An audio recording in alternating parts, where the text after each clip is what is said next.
You're awake for this procedure, as uncomfortable as it is, because you're literally feeling like you have to burst. They need you to be like, oh my God, I can't hold it anymore, which is very uncomfortable because they're applying pressure to see your uterus more clear. And as they're holding your belly down, they're inserting the egg. And you got to pee. And you have to go to the bathroom. And you still have to lay there for 10 minutes after they've implanted the baby. But it's so cute because you can see it on the screen. You can see, like, I'll find my picture. But you can see the little white dot. The white dot is soaring. My insurance also paid for something called assisted hatching, where they snipped the outer core of the egg for it to latch better onto my uterus. During this time too, I'm also taking loads of medication. I'm like, I'm on a probiotic, I'm on baby aspirin, I'm on everything you could think of. I will find a list because I kept a thorough list of all of the things that they did have me take.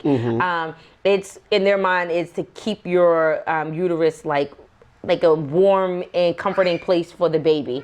So they had me on all these things, and then you gotta, wait your little 2 weeks to see if you're pregnant. And but they tell you after you leave there, like, go home, kick your feet up, eat something really good, like laugh, like just think positive. So I went home and I watched Nick Cannon. Wildin' Out. I watched Wildin' Out, and I laughed and laughed and laughed all night long. And they say, don't try to check to see if you're pregnant on your own.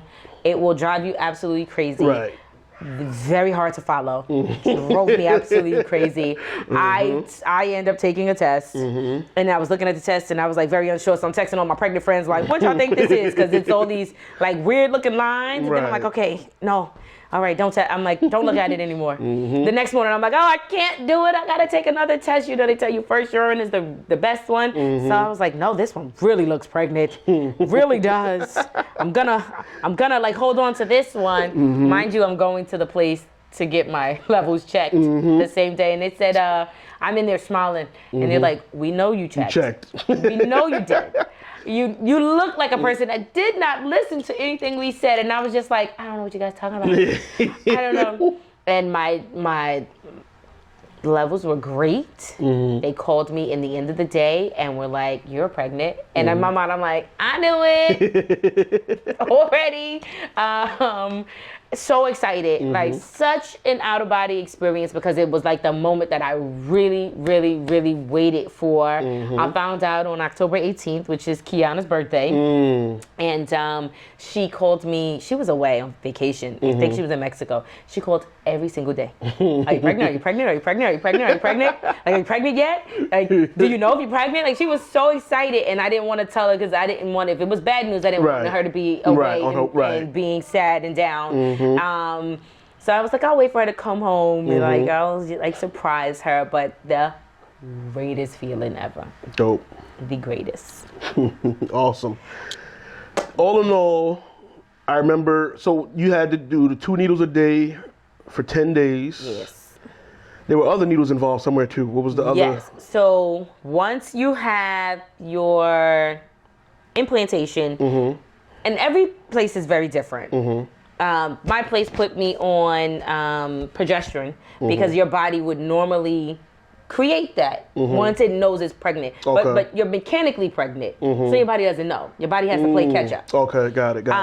So I was like, oh, okay, well, shoot, I can take these little needles, because the other needles were like super thin and super tiny. And they were like, no, that's not what that's gonna be. But we'll submit the prescription for you to pick up tomorrow and go get the prescription. That's and when I went and got them, I was looking at they gave me needles, but then they gave me like needle gauges on the side. And I was like, well, these must be wrong. These things are thick. They're like a 12 gauge. This is a very thick needle. And I was like, this can't be right. But you go in because they have to teach you how to inject yourself. And I'm thinking this is like a short period of time. It's your whole first trimester every single day for 12 weeks. You're giving yourself these needles, and they have to be at the same time as well. Okay, and that's 1 a day?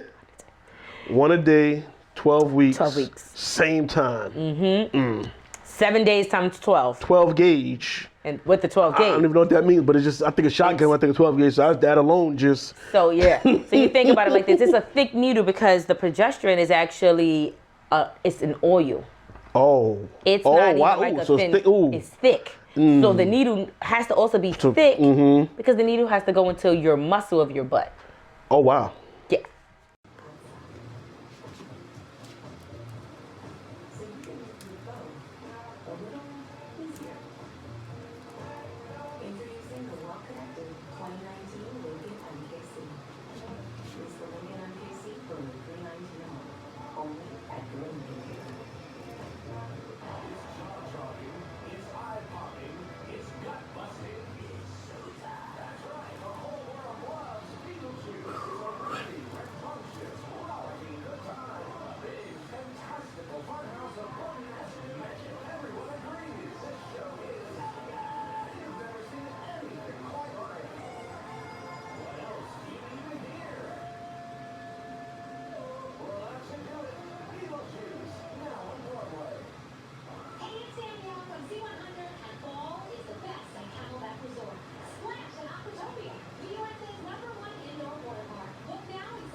Yeah.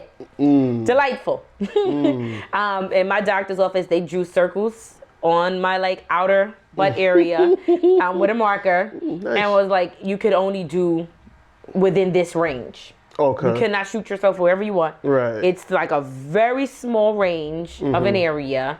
And then like, you know, you're going to have to like massage it because eventually it's going to knot up. Right. It's going to bruise up because you're utilizing the same, bring your bubble machine. Get your bubble machine for mommy. You're using that same area repeatedly. I did them myself for maybe like a week and a half. Yeah, no, I think I did it a little longer than that. But then my stomach started to get big and I couldn't turn myself anymore to reach the area. And you need two hands because it's an oil. You can't just. You got it right. You have to like hold it like this and get that thumb. And sometimes that didn't work. So when you're here and the belly is big, you're like, I can't, you know, and I'm a righty. So bye-bye? No, bye-bye. But I just really want to get through this. You have so much bubbles in your hair. So we literally, come on up here with mommy for a minute, for a minute, with me. Okay, you did a bathroom job in there. Oh, so again, 12 weeks. It's like the longest 12 weeks ever. Of course. It got to the point where when his dad was leaving out in the morning to do them, he used to leave out at like 4 in the morning. I would have everything ready on the side of the bed. I would roll over. I would open my eyes. I would just be like, inject me. Inject me, please, and go. But again, 12 weeks is a short amount of time. Right. You think about it, you shouldn't miss a day because if you miss a day, you could potentially miscarry. So I was like very much on top of I didn't care where we were at, what we were doing. Right. Inject me, please. Now at this point, you're not telling anybody because you still want to make sure you get through that first trimester. Yes. I kind of knew. We always celebrate Thanksgiving. Yes. So like you said, that was October when you found out. That's when the process started. Thanksgiving. I'm looking at you, and I'm like, something's different. Big sweatshirt. Yeah, I'm like, you always make daiquiris and things. You didn't have none. I made my first. You made one, but you didn't. But I was like, something. And then I didn't have another. Right. Yep. That's what it was. I knew, but I was like, something different here. I'm like I'm gonna make mine first. No one will notice. It'll be a virgin. Okay. And then I'll do everyone else's. That's what it was. As I was in that groove. But I didn't say nothing because I ain't, again, like we said, I don't want to become like, you're pregnant, aren't you? Like, I ain't want to just be, but in my mind, I'm like, she's pregnant. Yeah. But again, I know most women don't like to say nothing yet until they make it through that first time because they want to make sure that's the danger period where it's like that you're more likely to miscarry and things like that. So, exactly. So I knew, but I was like, I think she's pregnant. And I think I told Naya because you know, as I went down for Christmas, I think Keisha pregnant, and I forgot when you announced it. In January. Right. So it was So it was so, and I was like, I think she's pregnant. Yeah. I took a picture for Christmas. We had on matching pajamas, and somebody that didn't know, she DM'd me and said, "Is it me or do you look pregnant?" I took the picture down immediately. Immediately took the picture down because I ain't want to be that person to just be on some. You look pregnant. It's like, no, I'm just gaining weight. Like, you know what I'm saying? Like, I ain't want to, because again, that's something you don't do to women. You don't just go say, oh my God, congratulations. And then it's like, and then it'll be nothing. No. And you're like, I'm just fat. Yeah, I'm going through something. I got a thyroid condition. You know what I'm saying? Like, you don't know. So, but yeah, you know, I had the hint and the inkling of it, but, you know, just wasn't sure. You confirmed it that January. Yes. Obviously, everybody was crazy. It was happy. I thought that he was gonna be a girl. Yeah. You couldn't. Here you go. I don't want you to spill it. When did you find out it was gonna be? That day. I found out when everybody else did. Okay. Kiana went with us to the doctor that day. Stop. And she was the person that left with the envelope. Okay. Oh yes, I remember. Okay, yeah. My mother didn't want to know too. She wanted it to be a surprise for her as well. So we didn't immediately inform her. Sit down on the floor with the bubbles. Sit down with the bubbles. Go ahead. Because if at least you spill it, it's okay. Yeah. And then I remember, I think after you announced it and stuff, I saw your mom. Maybe it was still kind of cold, so it probably was like February, March after that, or whatever. And she that's when she told me about the procedure you went through and the processes and things like that. And that's when I was just like, and we having this conversation like outside. I think I seen her like on the bus or something like that. And I'm sitting there just like, and she's like, yeah, she had to do this. I'm like, oh, for real? Real? Like, and you know, it was a lot. It was a lot. What was the term or whatever the issue which you said you had the tube was thin? Damaged tube. Damage? Do they have like a scientific term for that or something like that? Or is it, and they have no reason for what might have caused it? They're thinking it could have been from me having the surgery. So you shouldn't have too many like surgeries like around your uterus and stuff, because it does start to like cause like damaging and scarring. And in 2012, I had a cyst the size of a golf ball birth. Okay.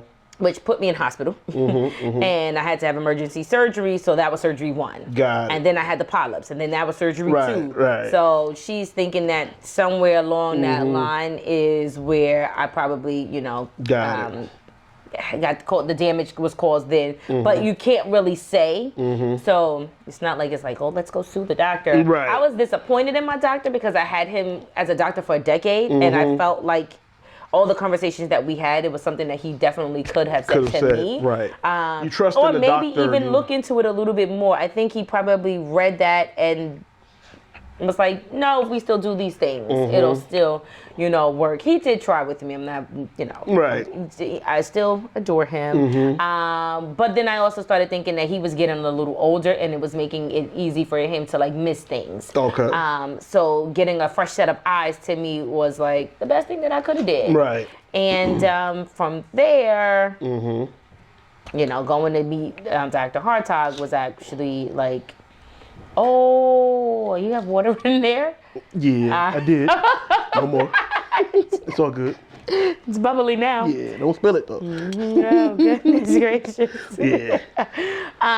But the thing with the IVF, you know, once you're pregnant, there's certain things that can happen that are like side effects of your IVF. And again, these aren't things that are publicly that's not the brochure. announced. Okay, you know, it's the like pamphlet they give you. We're gonna get you some needles. You're gonna have a baby, and then you know you don't hear the other scary things that can happen. So I wound up with vasoprevia. What is that? Vasoprevia is where like some cosmetics. So my uterus, my placenta was over my cervix. So you can't push because you know you have that blocking. Okay. So that was one of the reasons why I had to have the C-section. And then I had what was called velamentous cord insertion. That sounds like something Harry Potter. I will text that to you so you can you know input here. So that is where your umbilical cord like comes off the side of your placenta. Oh. So in normal terms, in every other pregnancy, like it comes through the middle, feeds your baby properly. Then it's something called marginal cord insertion. So I had marginal around the appointment where I found out the sex. They came out and they were like, well, we just want to let you know that, that you have marginal cord insertion, but things are going to be okay. Don't worry about it. Right. As you grow and he grows, the baby grows, like the cord could then shift back to the middle. Okay. Like, okay. And they're like, but if worst case scenario, we would go from there. And I'm like, well, what's worst case scenario? Right. They don't tell you what's worst case scenario, so I go Google it at my desk. I leave my job crying. Right. Like absolutely in tears. I couldn't even stay. Right. Because That's on your as mind I'm now. reading Velamentis and I'm looking at the pictures, it tells you that this is harder for your baby to get oxygen and for your baby to get the nutrients that the baby needs to survive. So babies that are born with that are very much under low birth weight and have they have a risk of not surviving. Right. Who can sleep after they do that? Yeah. That's a lot to take in.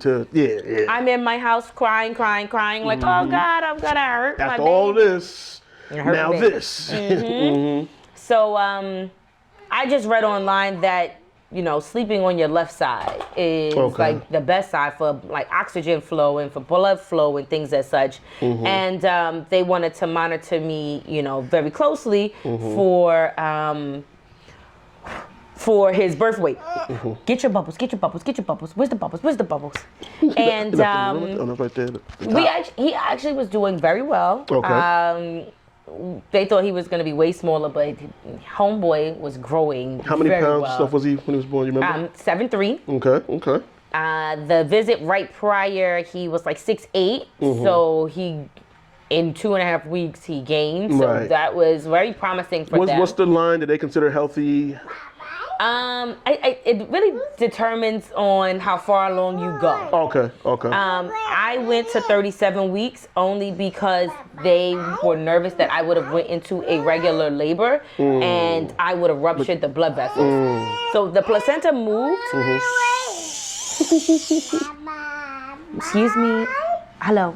Go get this right here for me. Get your cup. Cup. They actually, be careful. They actually wanted to make sure that I didn't,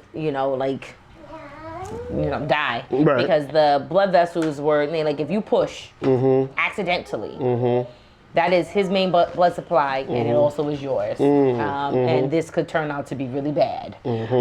They wanted me to be on bed rest, but I was working from home at that point, so I'm like, I'm not really going anywhere. I'm like sitting with the laptop on my belly. So the pandemic saved me because if I had to do the traveling back and forth to work, they wanted to like literally put me on bed rest. So hence us having the scheduled C-section. His due date was June 23rd, which I was like hoping. I'm like, August 23rd. His dad is March 23rd. Oh, look at he would have been right in the middle of June 23rd. The number 23. Yes. So they let me choose my day on like when I wanted to give birth. So I was like, all right, 6/2/22/2020. I was like, I can do it. That works for me. Let's set and lock that date in. Again, best day of my life. Because he's here, walking around, interrupting this lovely interview. That's what he do. But yeah, that's my story. Yeah, great story. Great story. So all in all, what, 8? You said it was 8 years prior until you found out exactly what the issue was. Yes. And then from there, what, about just months? It was at that point. It was just. It was.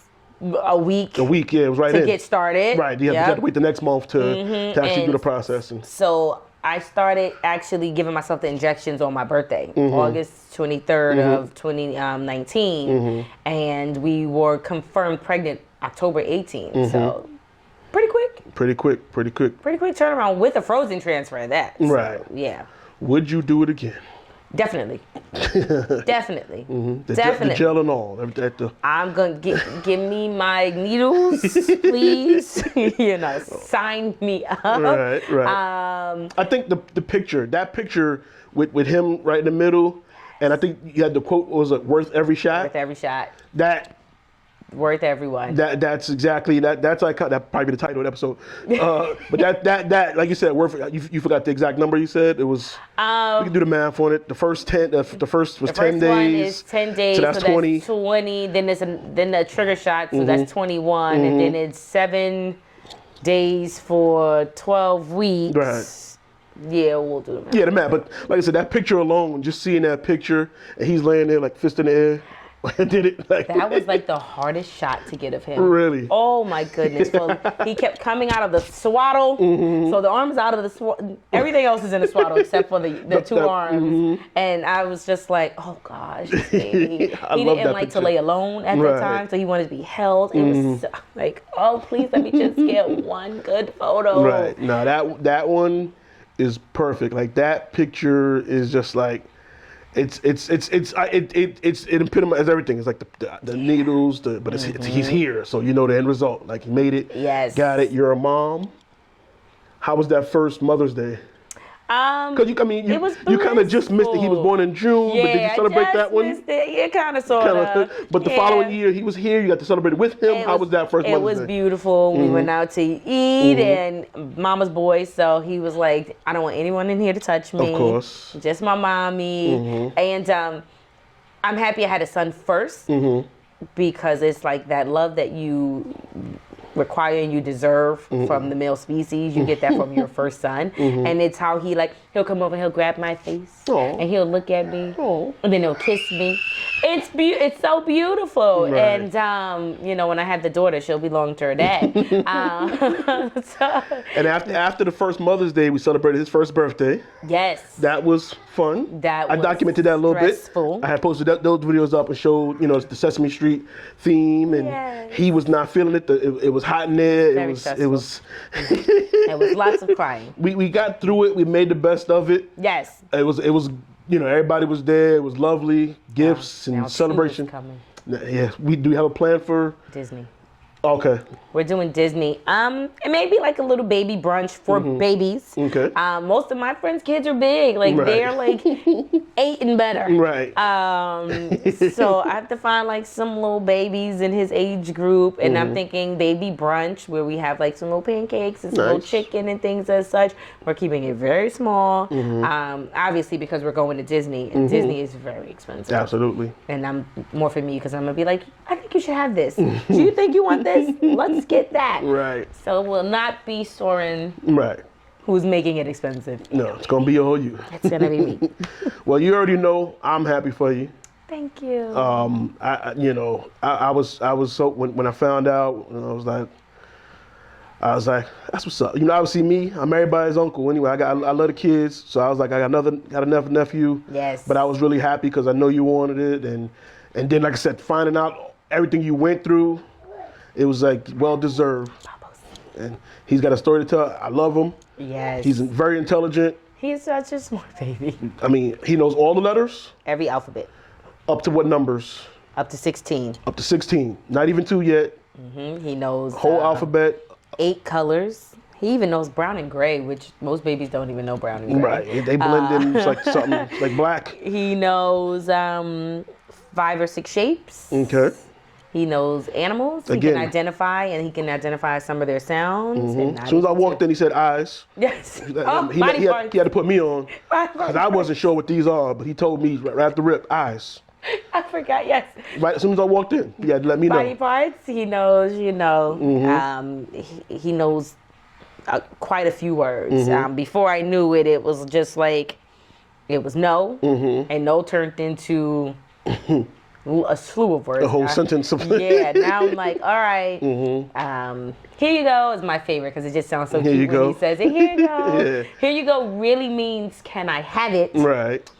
But he uses it for whatever. It works. It's interchangeable. It's interchangeable. Yes, it's so cute. How much of that do you attribute to you and him spending time together due to the pandemic and you working from home? And a lot.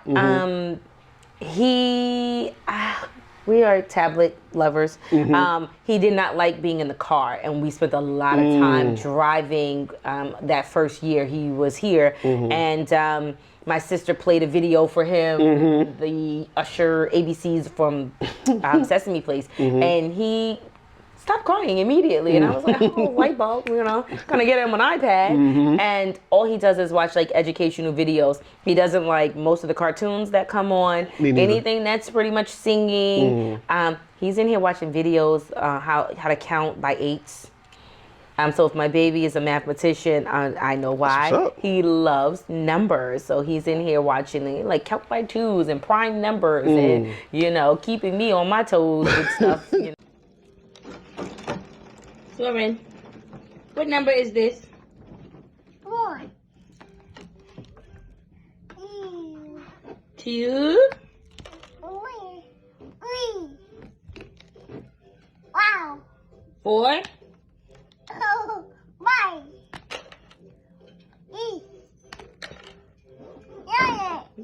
6. Look. 8. Look. Bobby, look. Hello? Excuse me? Which one is this? Look. Hello? 9. And what's this one? Wow. Wow. High five! Yay! I remember last Thanksgiving, he just grabbed a book or something and laid down and was just like, as if he was reading it. Like, just. Like on his belly. Yeah, he's on his belly, just like flipping pages. And I'm like, I'm just looking at him, I'm just like. Yeah. Like, I'm just amazed, like, maybe he's reading it. In his mind, he's putting the words together. He's going to pick out some of the words, the letters he know, and it's going to mean something. So I'm just like, go ahead, little man, do you. Like, can't knock it. I try to, like, sing the alphabet, we count. Like, even when he's frustrated, like, doing that count helps, because then after a while he'll join in, like 1, 2. Right. He's really receptive to learning, which is absolutely great. Yeah, Obviously, absolutely. they're sponges, so it's like, right. This is the best time to kind of like get all of the knowledge in. And daycare helps, because whatever I do at home, they literally reiterate that right back at school. So he's not just going to $2,000 a month school for play, because he can be home just playing and coloring. Right. They actually do things with them. They have projects. He's really at the school, like engaging and learning. So that's a beautiful thing. That's awesome. And babies are expensive. Yes. Although yes. IVF is expensive. Yes. What happens after? Yes. It's very expensive. Yeah. But I appreciate you for telling your story. Thank you. I hope people, get to. Because I've been wanting to get you on the show for the longest. Yes. But this is a great topic to have you on for. Get you on for some other things too. But it was great to introduce you to your story. I mean, do you want to share your social media to anybody else that may have any questions or? Oh, of course. I'm at the Dark Skin Diva. That's THADARKSKINDIVA. It's so long now. Yeah. Thank you. Thank you. At the Dark Skin Diva. You can DM me, ask me, whatever. I'm very open to answering questions. I have been asked many questions by lots of women, women that I didn't even know were having issues, because they have babies already. Right. And they come to me with loads of questions on how to like get started and things as such. So I have definitely, it's no people in there. I know. I'm trying to see if he walked away. It's definitely, my pleasure to help anybody that has any questions. Awesome. So yeah, you can hit her up if you got any questions about it. Like you said, right, there's so many people that don't speak about it. Like you said, even when you were dealing with it, it was something you kept internal. So you don't, if anybody, listen, if you got questions, you know for sure you've been going through it trying to figure out what's going on, or you don't know. You know what I'm saying? Just, hey, what were the signs? What did you think of? That's what it's all about. Information. Information is important. You know what I'm saying? You don't know what you don't know until you find out you don't know. You know what I'm saying? And if you can talk to somebody who do know, who went through it, can recommend, what I'm saying? Like you said, you spoke to your one doctor for the longest. You ended up, talking to some other people and instantly, right, that second opinion instantly said, oh, it's this. That's it. Fresh set of eyes always works. Right, and get right to it. So, yeah, blessings. The conversation continues. Shout out to everybody listening. Shout out to everybody watching. Like, share, subscribe, do all that good stuff. Say thank you. Look. Comment below. Say hi to Soren one more time. Look, hello. Like this. Okay. Yeah, he over there. Again, you seen him walk through, and I got to hold this because he looked at me funny when I turned it off last time. So he's like, "What you doing?" I ain't tell you to turn that off. But see you on the next episode. Yes. Later, y'all.